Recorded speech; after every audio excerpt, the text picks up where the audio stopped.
Hello and welcome. This is Chrisanne. I'm coming at you from Elemental Energies with Chrisanne.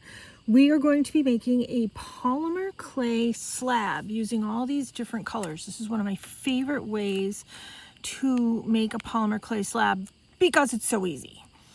So we are going to be eventually making some jewelry, but first let's just make the slab. I'll show you a couple little things with the jewelry.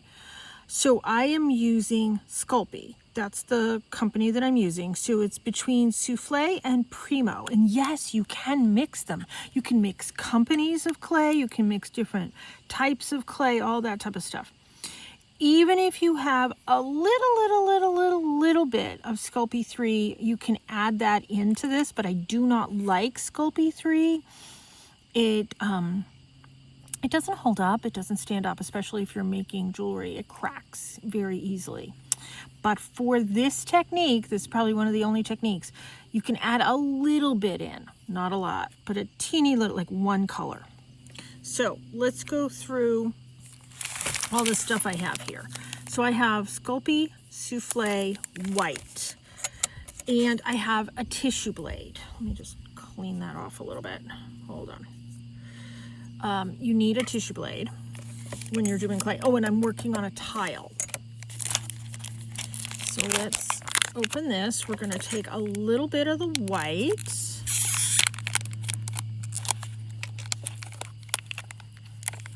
We're going to put that there. I'm going to put this out of the way. I like to add in the translucent. So this is Primo translucent. After you bake it, it's translucent. So it's a little sort of see-through-ish. Let's do that much. We'll save that for another project. This is the Sculpey Primo Mauve.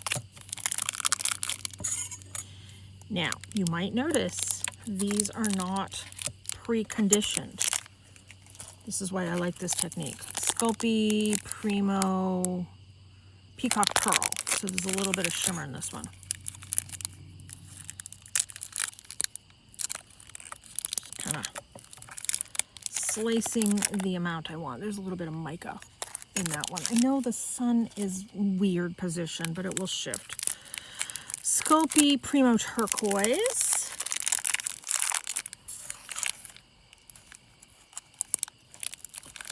I like my turquoisey kind of colors, so that's why those are a little bit more. This is the, I don't know if this is the Primo, navy. I think it is the Primo. Now, I didn't pre-cut any of these things because I wanted you to see, this is how much I'm cutting. You don't have to have equal amounts. Sculpey Primo in this color is, I don't know. Oh, I don't know where the color is on this one. Are you a bright green pearl? You don't have to have equal amounts. You don't have to have them pre-conditioned for this.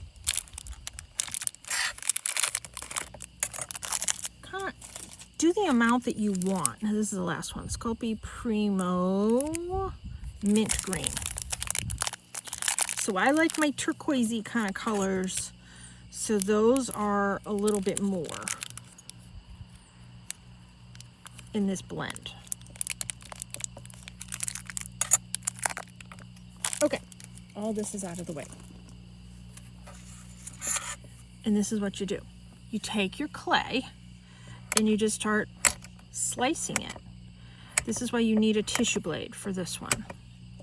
Now, when you're working with a tissue blade, be mindful that this is the cut edge, this is the non-cut edge. Sometimes people put something at the top so they don't just grab it at the wrong edge. I have done that before.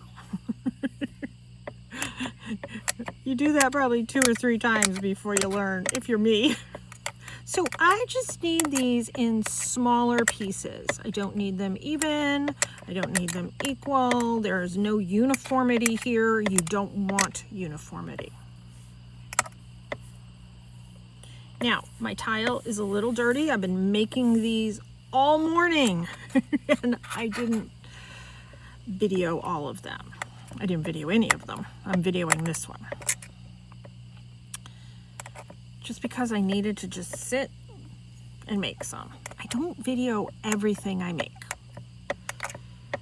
contrary to popular belief.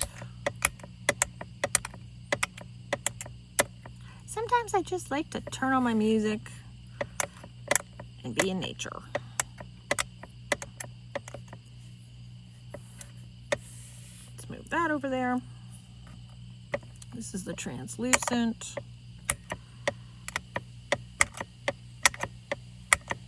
I find this rather therapeutic.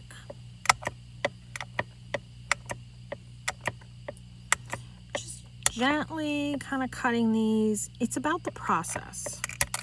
Now, here's something that I don't know that I've really talked about in my videos before.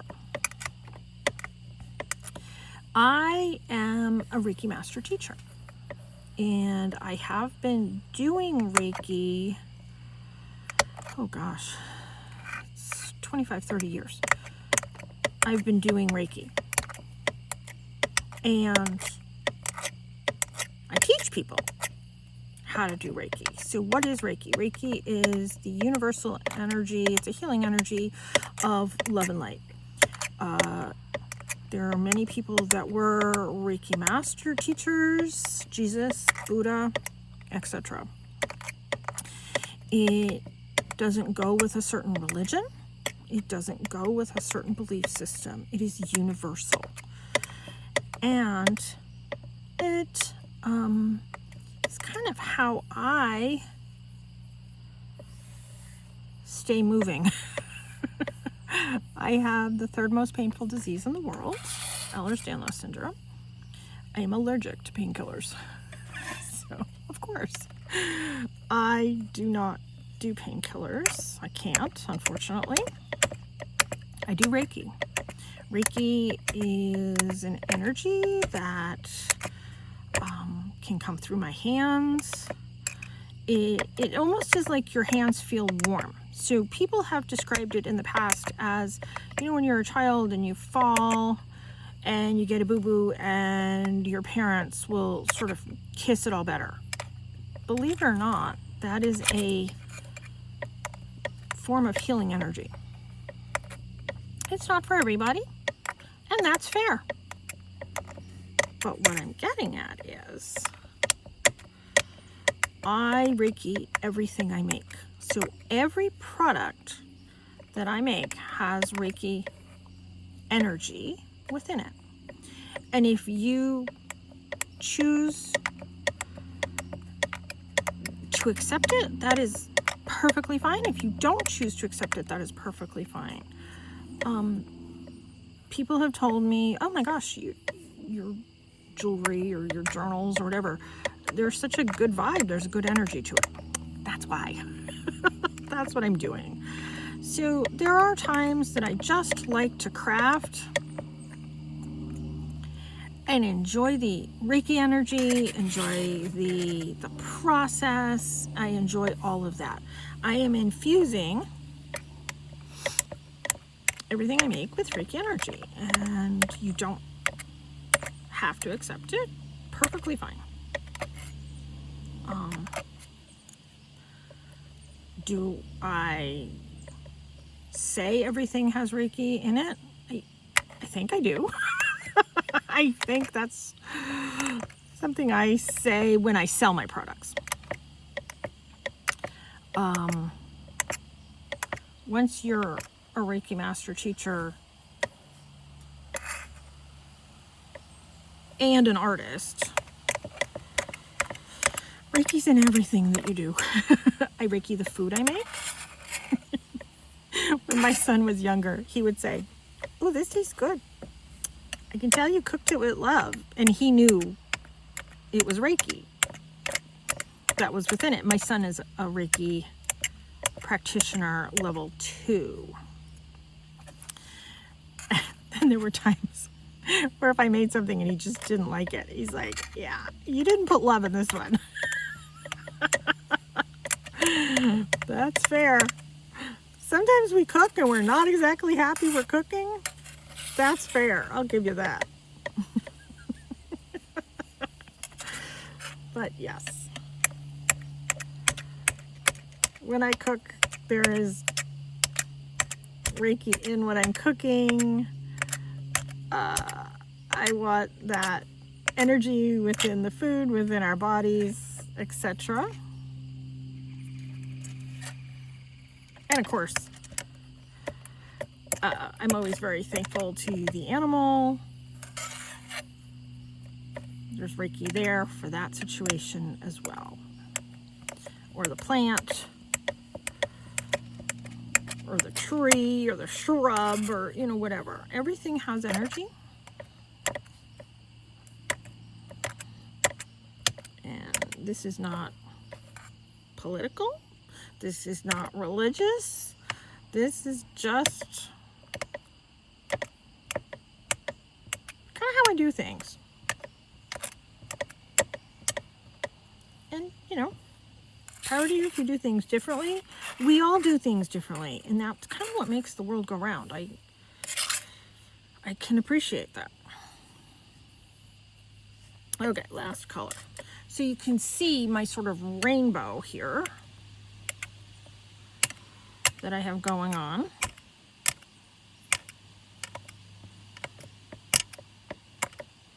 This is why I find this very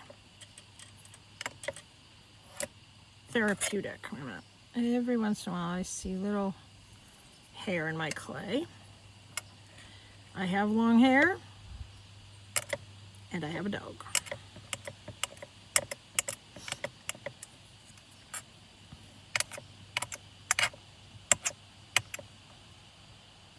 So when you create your art, what is your sort of process? What is your thought system? Do you infuse certain energy within what you make? Do you put in love and light? Do you put in a positive energy? You know, many people, when you carry yourself with a positive energy on your daily basis, you can't help but put an infusion of positivity into what you're making. People just have different names for it, that's all. You might not need to quantify it, and that's perfectly fine. Okay, so can you see my colors now? You might be able to see them a little better now in this light. This is why I like to work on a tile. So this is a big tile. Now, here comes the fun part.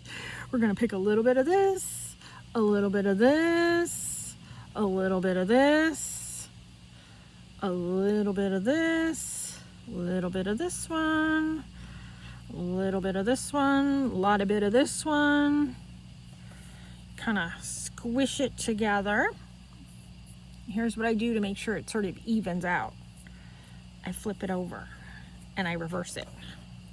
So I do a little bit of this one, a little bit of this, a bit of this one.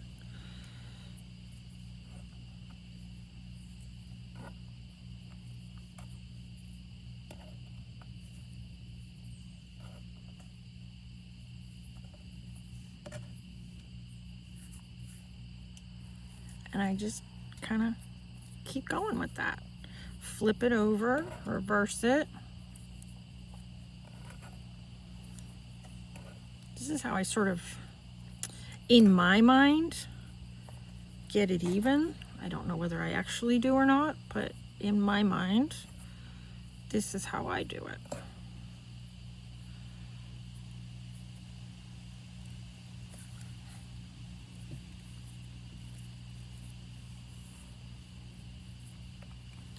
Or you can do this and just kind of roll it.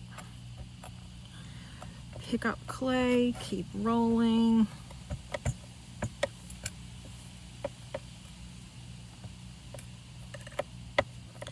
till I get all those little bits incorporated.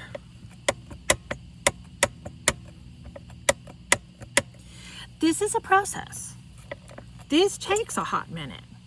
This isn't a quick process. And I mean, I follow a lot of different polymer clay artists on like Instagram or whatever. And I see people complaining every once in a while about the price. Because polymer clay artists get $25, $55, more than $100 per pair of earrings. This is not a quick process. This, and you know, the clay, just because the clay is like $3.50 a block, $2.50 a block, depending on where you get it. I needed to purchase however many this was a 6, 8, whatever, different blocks. So just because I'm only using a quarter of that block, I still had to have that initial purchase of, I'm going to say $25. Let's see. 3, 6, 9, 18. No, that's more than $25. So we're just going to say $30. Round it up because tax, gas, all of that. Or purchase it online, you have shipping, whatever. So I'm just squishing this all together. I have always taken exception when people complain about artist pricing, because if you claim you can do it, go ahead and do it. I just happen to be teaching this for free on this platform. Did I used to teach it for free? No, I have always charged for my classes. I happen to appreciate this platform. I see a lot of other artists that are sharing information. Do I share everything I make? No, I don't. Do I share a lot of what I make? Yeah, I do. So you either have to take a class to learn it, or you have to learn by trial and error, teaching yourself. There's a lot of product that has to be involved in all of that. So when people take time to make the product, they have every right to charge what they want. As you, the consumer, have every right whether you choose to purchase that from them or not. And that's just kind of how I look at it. Okay, so we have this really nice block. Now, what we're going to do is we're going to start rolling it. The more you roll it and squish it and roll it and squish it, it gets condensed. It gets attached and squished together. See all these little bits? These are going to be starting to get squished together. I am going to squish it even more. I'm squishing it together. Squishing it and then pushing this down. This is a process. I am squishing it here, squishing it here. I am putting all those little bits back together to form a big piece. Now, let me grab here. Let's just give it a roll. Make sure everything is sort of sealed together, because sometimes I cut in the middle and there's like a space on the inside. So I have learned to really work the clay, and now I'm heating the clay up. Now I'm conditioning the clay with all of this. And sometimes when you roll it like this, you can feel whether there's a gap in the middle. I like bright colors.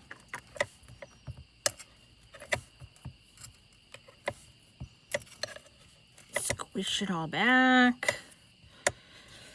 And then roll it again. If you have hand problems like I do, good luck. Is that a piece of hair? Yes, it is. I'm constantly finding little hairs, so I get rid of them. Okay, let's squish this down. See, there's a divot right there. I don't want that divot. So let's squish it on the clay. See, it's getting better.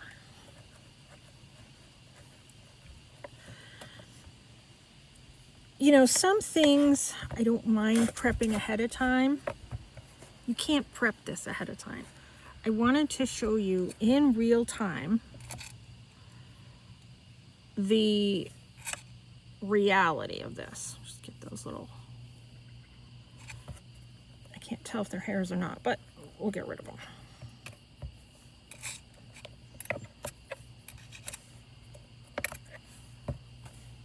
See that? I want to get rid of that.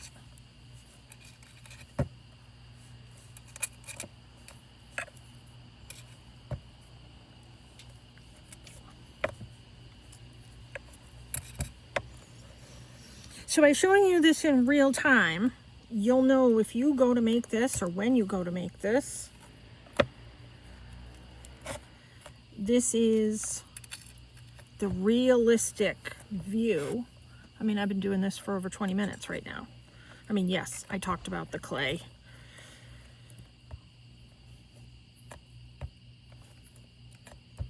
Okay. Did this a nice roll. Now I'm going to, hold on. I was using these tiles for something else. Hold on. I have a couple tiles here. You can do this with a stamping block too. I just happen to have tiles here. I am turning this into a cube.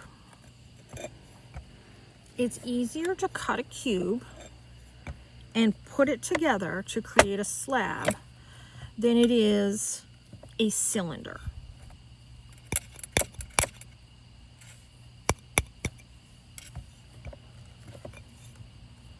So we are going to make a cube-ish.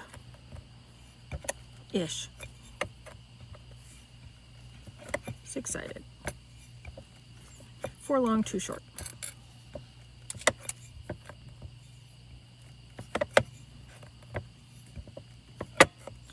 People ask me if I work out. I'm like, no, I'm an artist.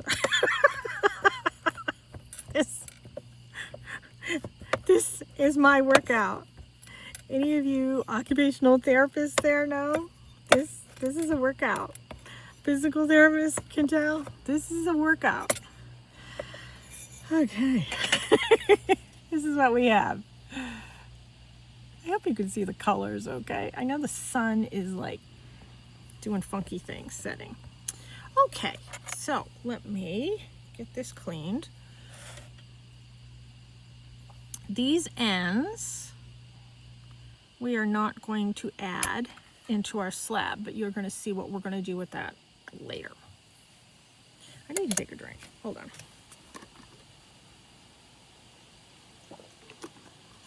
Okay.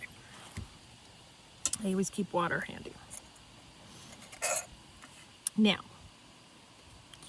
we are going to slice these relatively evenly widthwise. Now, the other thing that I always do is I turn this. You see that one's not sliced very well, but that's okay.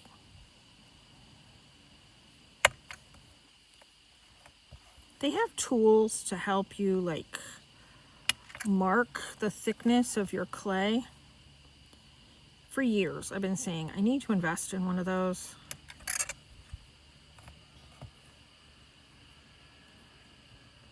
I think Donna Cato invented it. I need that. They sell these fancy machines that will cut the clay in uniform pieces.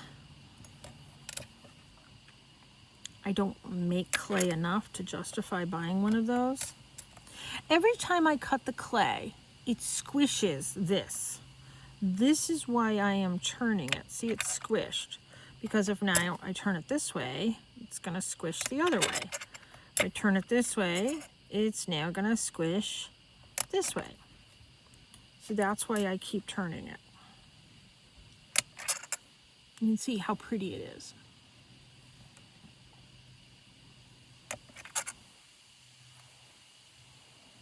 pretty. Has lots of pretty colors in it. Oops.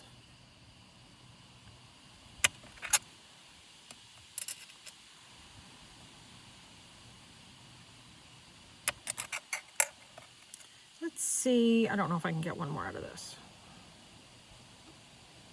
I guess I can. Okay, here's my two ends. Let's put those up there. Put my tissue blade out of the way. I'm going to start putting these together.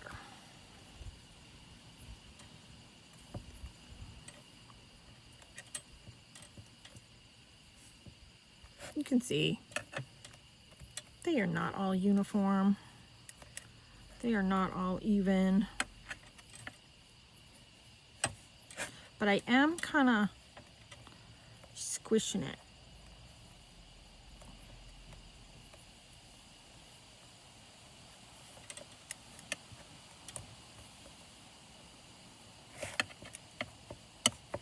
Now, there's going to be a hole between each one of these little sections that you put together. Squish it. We don't need to maintain some imagery within here. There is no imagery within here.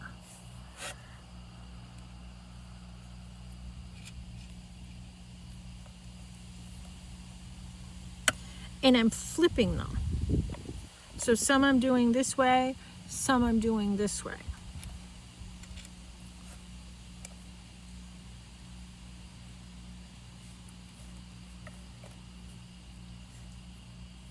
That one's thin, so I'm going to put this one on top of it right there.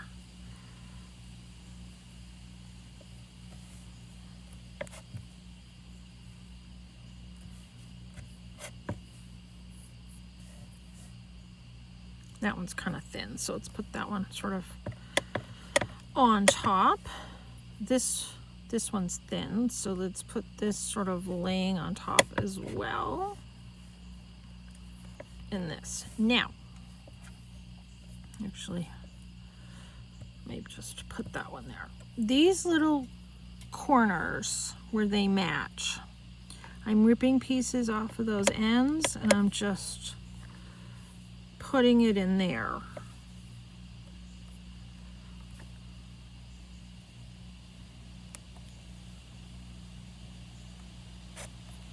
It's not about maintaining a picture, it's about maintaining the colorful slab.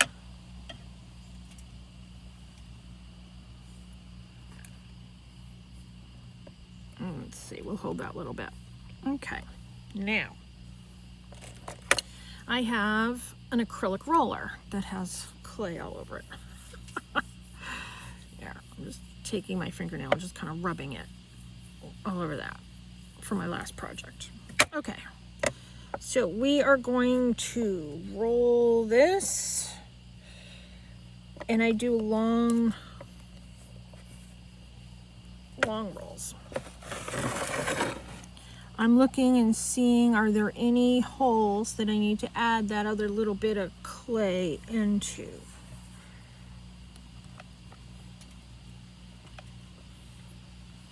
I am putting pressure on this. There's a little hole forming right here. There's a little hole forming right there.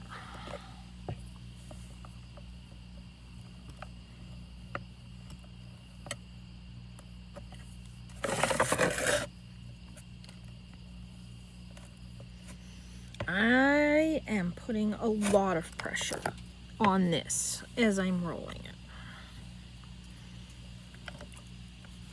Now, I'm not trying to bend it out of proportion. It's pretty flat right now. It's not too bad. I mean, this side is a little thinner than like right here. So what do you do when that's the case? I have a pasta machine here, and it is only used for polymer clay. It has never been used for pasta, please. It's polymer clay only. Now, I have this set on 2. There's numbers on this dial. So I have it set on a 2. Oh, let me get this off the tile. So in order to get it off the tile, I take my tissue blade, come at an angle,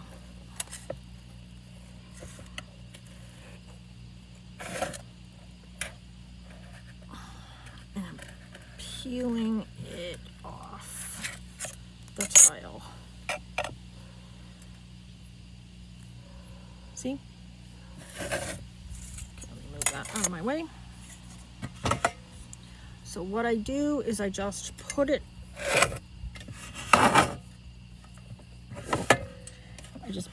through the machine. My initial run, I know the machine's moving all out of the place. I don't have it bolted down to my table here. Hold on.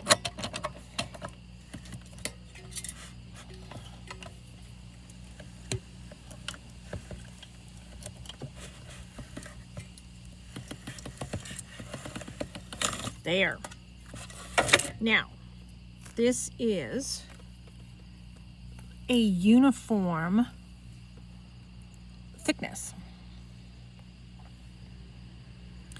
If I want to get a little more decoration in this, fold it in half, and this will fix these edges here as well. You never have the fold at the top when you feed it through. You can have it on the side or you can have it on the bottom, but you never have the fold at the top. So I have the fold at the side, and I need to hold this down. And this is still set on that 2.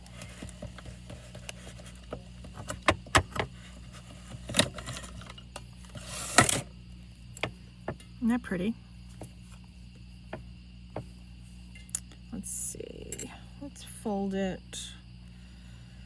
like that. We're going to do the fold on the side.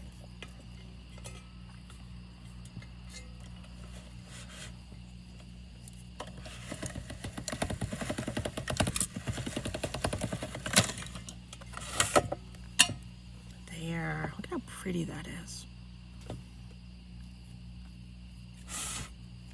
Fold on the other side.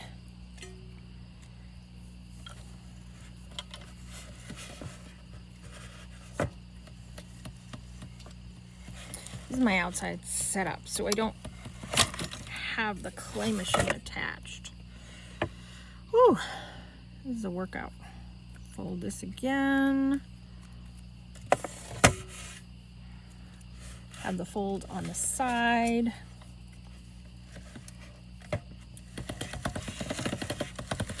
Some people do this 20 times. We will not be.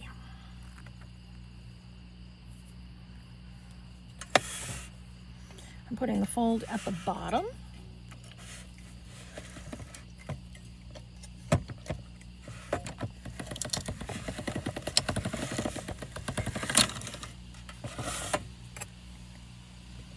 How pretty is that?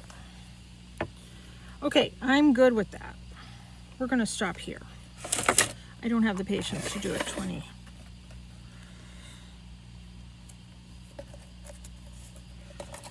times. So let's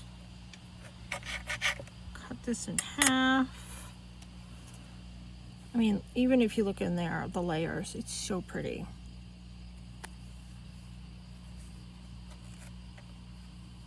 Some people go until these edges are a little smoothed.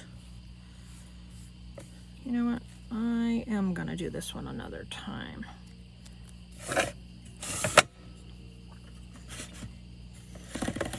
You can sometimes tell from the condition of the clay. Yeah, I'm gonna do this one a couple more times.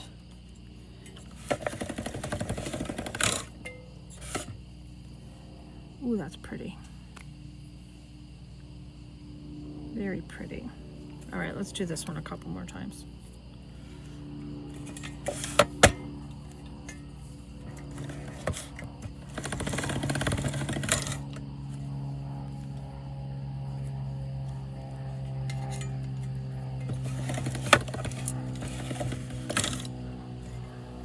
Now, if you keep going and keep going and keep going, it's gonna blend everything. I don't want it blended.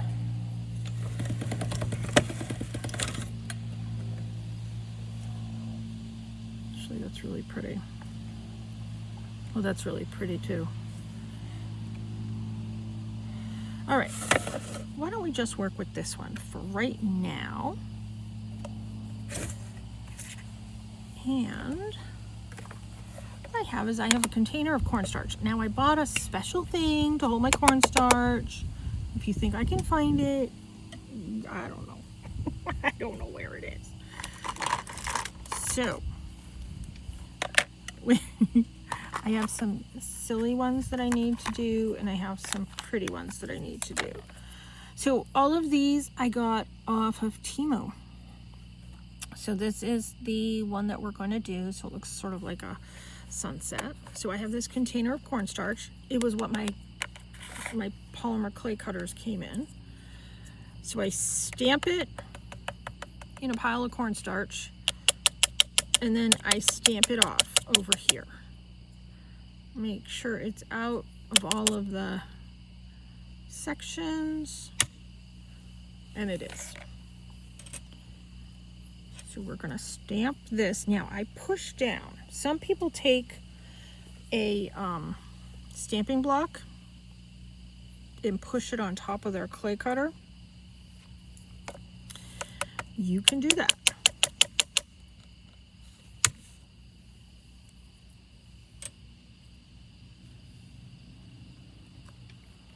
These are coming out really pretty.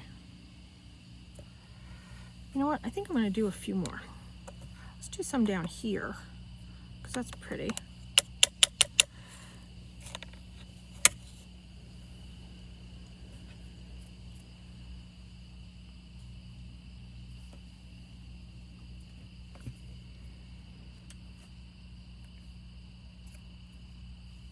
Nice.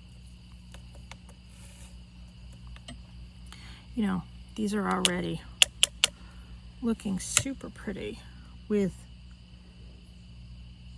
the sort of striations of different color.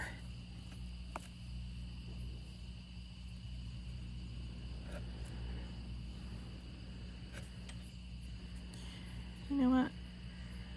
I'm going to do a couple more because I want a pair for myself.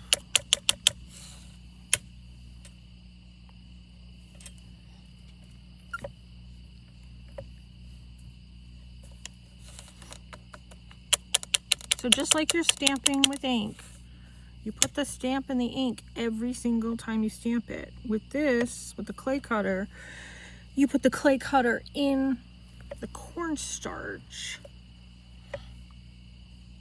every single time because it works as a release. Pretty. Okay, I like that. So the next ones that I have, these are Yetis. They're Sasquatch. How funny is that? So I have a circle one. I have a teardrop one. I wish it didn't have the word believe in it. I don't like that. I've actually been tempted to come in and cut that out, but we'll give it a try. So we're gonna do the circle one first. And let's see, is that gonna fit? Yes. All right, so this one, I'm gonna have to pay attention to getting the cornstarch out of all the little bits. Actually, it's pretty good.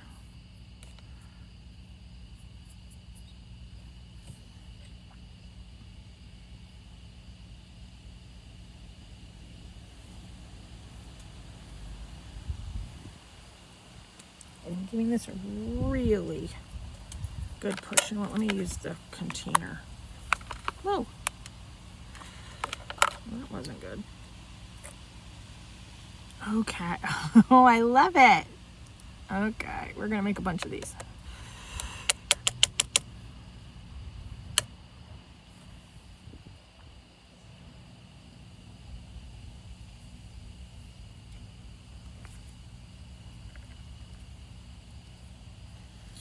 And then, because there's a lot of detail in the middle, let's just make sure I press all that down. These are funny. Here, Let me pick it up. So those are the ones I did first, and then these are the ones I'm doing now. The color just works, doesn't it?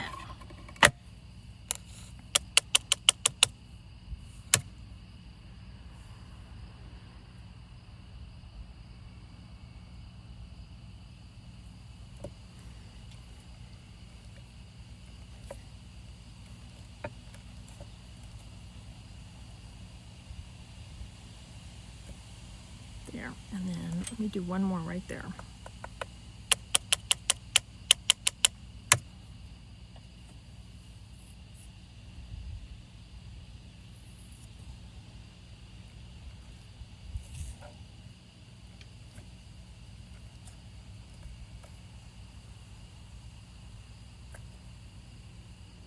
There. Just kind of blow some of the cornstarch away. All right, now I have a little bit of space here left. Let me see.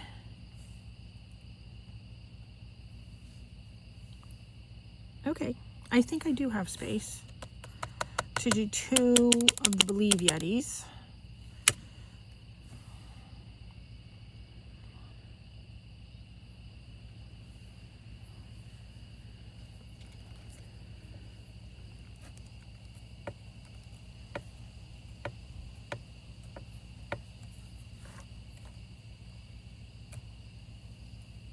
Okay.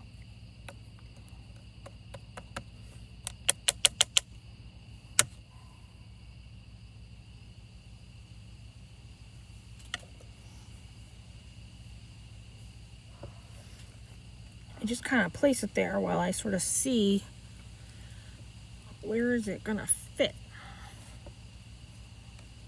Okay, let me close this because that could be problematic.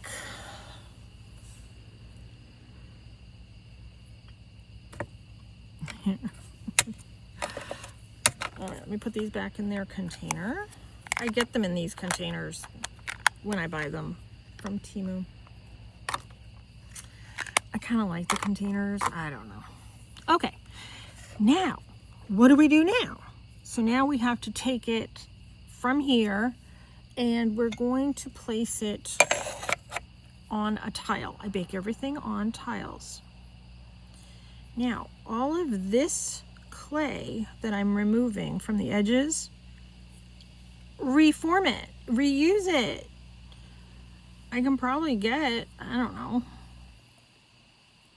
at least 3 or 4 pairs of clay. Why don't we, well, I don't know about 3. Well, 2 or 3 clays, pairs, 2 or 3. Now, to get it off of here, I really like these colors.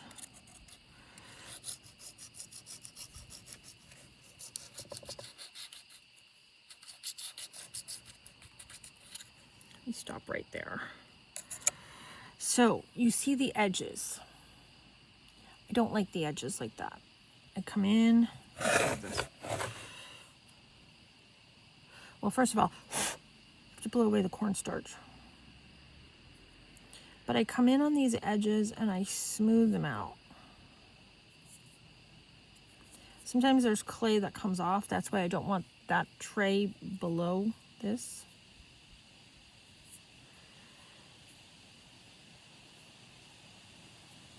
Now, some people come and sand them afterwards. I can't be bothered. I do it now. I mean, if I need to, I will.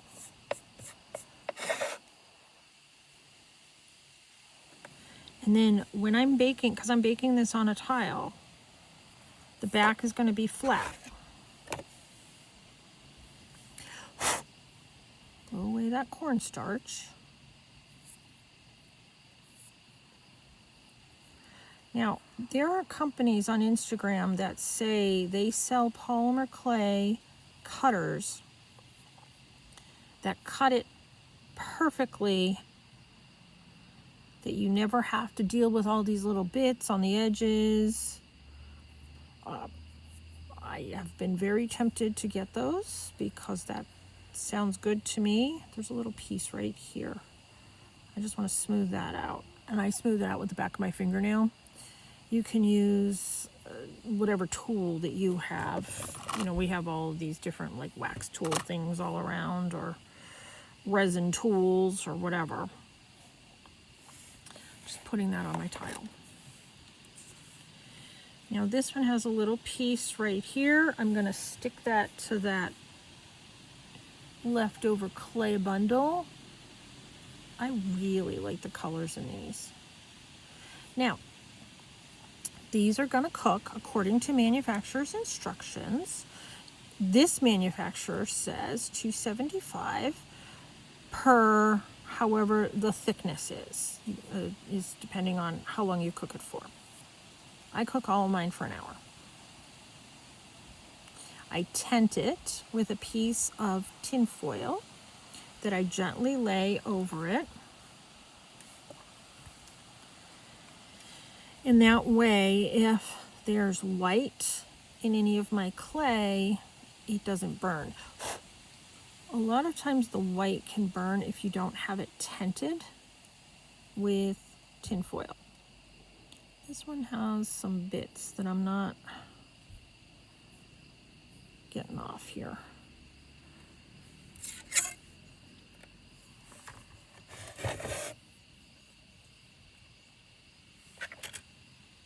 I'm just gonna come and clean that up a little bit.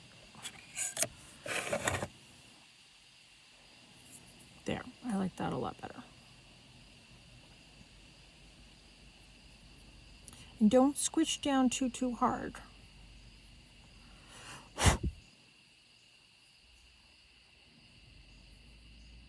Just use it here. Let me grab this. Just a piece right here I don't like.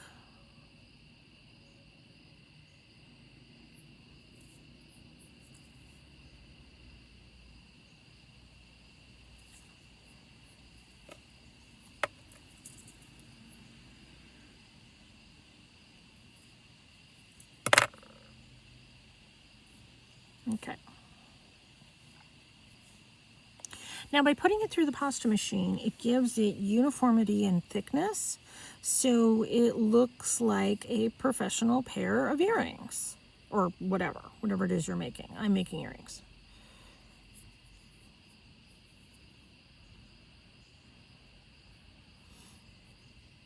And I am contemplating doing $25 on these. Once these are cooked and they come back to room temperature, takes a hot minute for that, not too long. To make them even more sturdy, I will be adding some resin.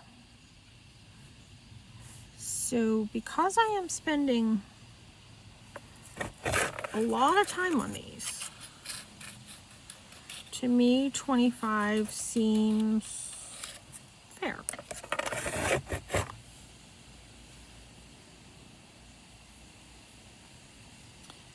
To some people 25 is a lot, to some people 25 isn't enough.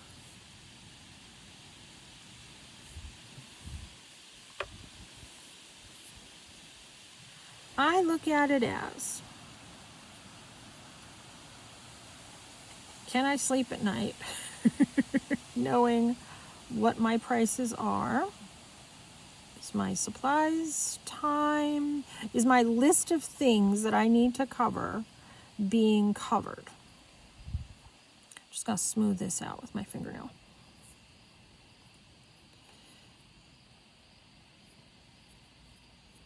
Now, there are people that take this particular clay cutter and they layer different colors of clay, and they come through and they cut it and they blend it all together. They're taking forever on one pair of earrings. To me, that is not a $25 pair of earrings. Okay, I am definitely keeping one of these myself.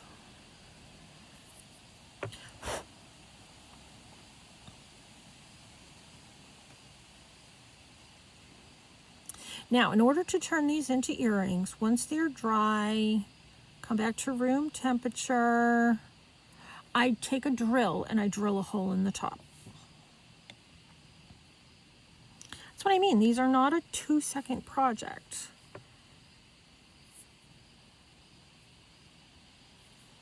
Don't like right there.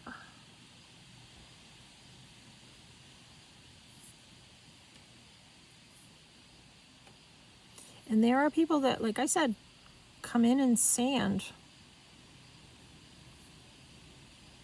wet sand, their polymer clay afterwards.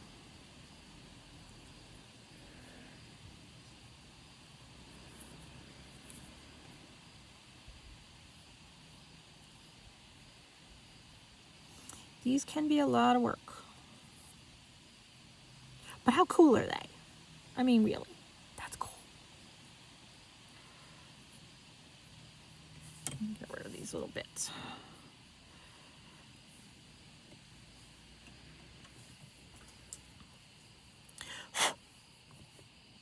So this is real time on how much time it takes to create the slab and then do some of the cutting and then get it prepared to cook. Now, I use a toaster oven for everything. I have a very, very large toaster oven. I don't use an actual oven. It's too hard for me to bend over and put things in an oven. So I use a toaster oven. I don't do a ton of polymer clay. If I did, I would have a dedicated toaster oven just for that. Believe it or not, I do have an art studio. And in my art studio, I do have a dedicated toaster oven.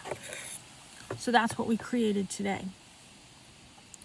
I will take this entire tile, and these I just got, I can't remember if it was Lowe's or Home Depot, and they're, I don't know, were they under 50 cents? They were under $1. I know that for these tile. I just went in and bought like 6 of them or something. And then I bought this big one that I have right here that I did everything on. So half, well, actually it was less than half. One of these created all of this. And then I still have this much left, okay? So if that gives you any proportion compared to what we made, what I have left, all of that, okay? So this is gonna get popped in the oven, 275 Fahrenheit. I am in the US, Fahrenheit, 275 Fahrenheit for an hour. And then they will be hard and ready for me to drill, turn into earrings, etc. These are cracking me up. These are so funny. So that's what we made. Thanks so much for tuning in. I hope this has inspired you to make some of these yourself. I make jewelry because I love to wear jewelry. So wear them, have fun. Love to see what you come up with. These are just simple, basic ones. You can get so much more elaborate than this, but I just wanted to show you something simple and basic. Love to see what you make. You can tag me on Instagram or Blue Sky, Chrisanne1234. You can find me on Facebook, Elemental Energies with Chrisanne.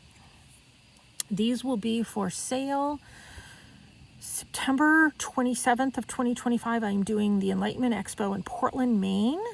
$5 admission to get in. I am speaking at the event. I am doing psychic readings at the event. I'm selling art. I'm selling crystals and tarot cards. I'm going to be doing readings at the event and taking bookings for future readings. And I'm just going to be selling a whole bunch of fun stuff, having a great day, hanging out. And hey, my son is going to be doing readings too. So pop in if you're in the Portland, Maine area. Pop in and say hi. It's at the Fireside Inn and Suites. All the information is on my website, www.elementalenergieswithchrisanne.com. Thanks so much for tuning in. Take care. Be free.